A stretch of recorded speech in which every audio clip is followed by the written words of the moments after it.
안녕하세요. 야구를 좋아하는 웨인입니다. 구독과 좋아요, 알람 설정까지 부탁드립니다. 현재 문동주 인인 제한 해제에 대한 고민을 한화에서 한다고 알려져 한화 팬분들 사이에서 한창 논란이 생기고 있습니다. 이 사안으로 댓글을 달아서 질문하시는 분들이 많은데 사견을 미리 말씀드리자면 절대 풀면 안 됩니다. 2023 처음 세웠던 계획은 수베로 4단 체제 아래 아시안게임 투구 포함 120이닝 제한입니다. 수베로 4단의 의견은 이러합니다.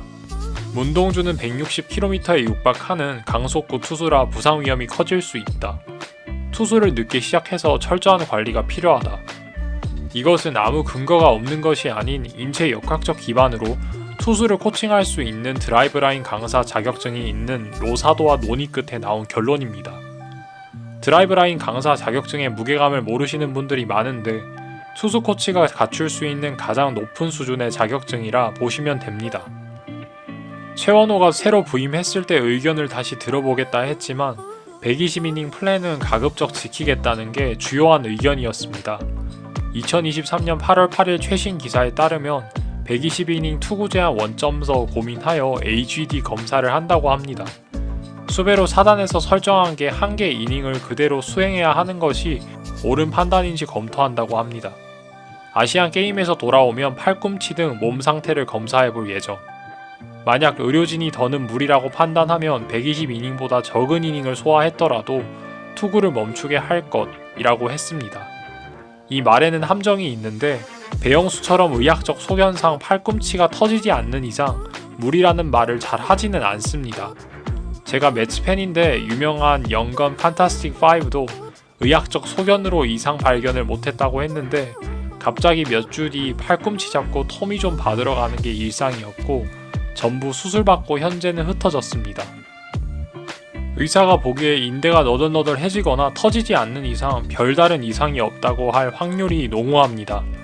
문동주가 현재도 별다른 통증이 없고 건강하니 최원호도 이미 결과가 좋게 나올지 알고 돌려서 말하는 게 아닌가 싶습니다. 채널을 찾아주시는 한화 팬분들도 어렴풋이 직감하시는지 문동주를 더 쓰고 싶어서 돌려 말하는 것이 중론이긴 합니다. 댓글 중에 애들은 온실 속의 화초로 키우는 게 아니냐, 우리 때는 이렇게 던지거나 키우지 않았고 프로는 증명하는 자리지 키우거나 관리하는 자리가 아니다. 솔직히 말씀드려서 나이대가 한참 있으신 걸 직감 가능한데 그거는 옛날 얘기고 현대 야구는 차원이 달라 비단 문동주뿐만 아니라 어린 선수를 포함해서 주축 선수들도 관리가 필요합니다. 왜 그런지에 관한 내용을 준비했고 문동주에 관한 영상이니 문동주와 직결시켜서 설명합니다.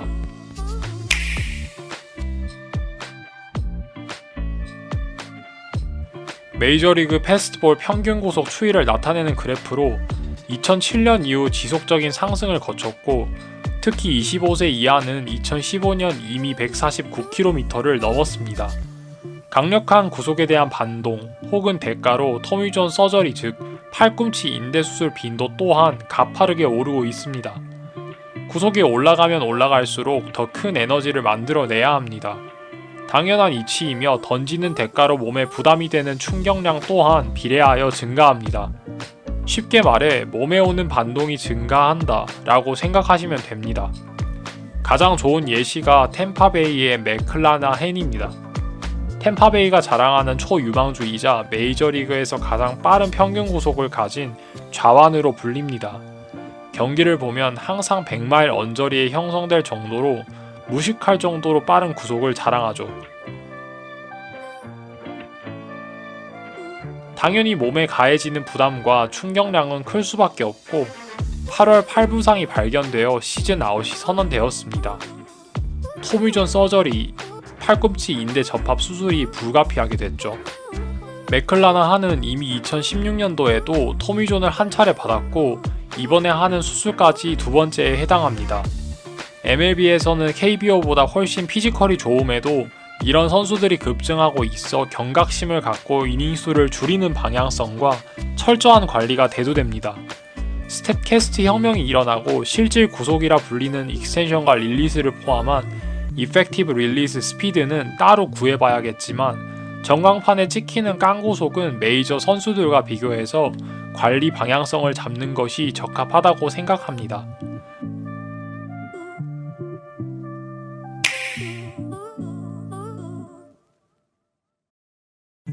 소주제를 시간과의 싸움이라고 한 것은 무동주에게는 그 누구보다 충격량을 버틸 수 있는 몸을 안정적이고 착실하게 만들 시간이 필요합니다.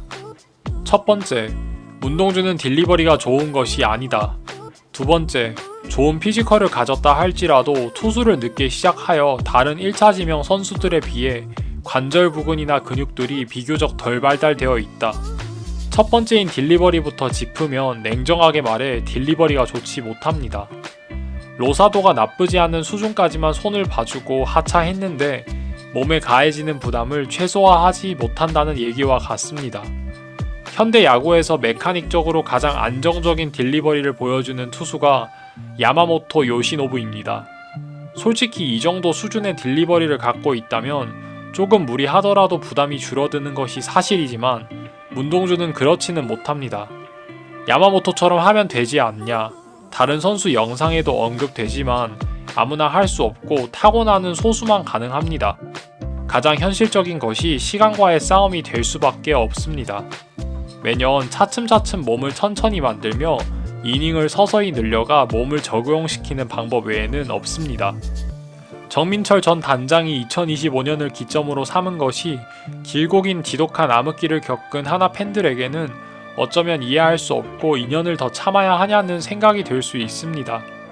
기존에 좋은 자원들을 많이 뽑아 경험치도 누적시키고 관리만 잘하면 2025년을 기점을 삼은 것은 굉장히 설득력이 있습니다.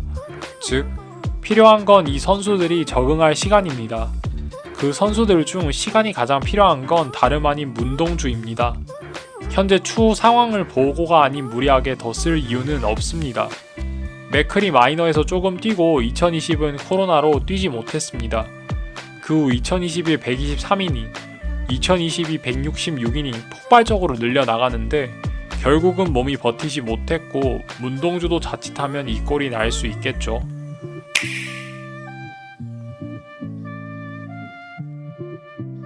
한화는 이때까지 성적에 관련하여 많은 것을 잃어버려 잃을 것도 더 이상 없다고 생각합니다. 성적을 내야 할 시기는 아직 1년 반이나 더 남았습니다. 잃을 게 없는데 뭐가 두렵고 무섭고 창피해서 이닝 제한을 푼이 많이 하면서 급하게 나가는지는 모르겠습니다. 하지만 그래도 잃을 게 남아있는데 문동주와 같은 어린 포텐 있는 몇 자원들입니다.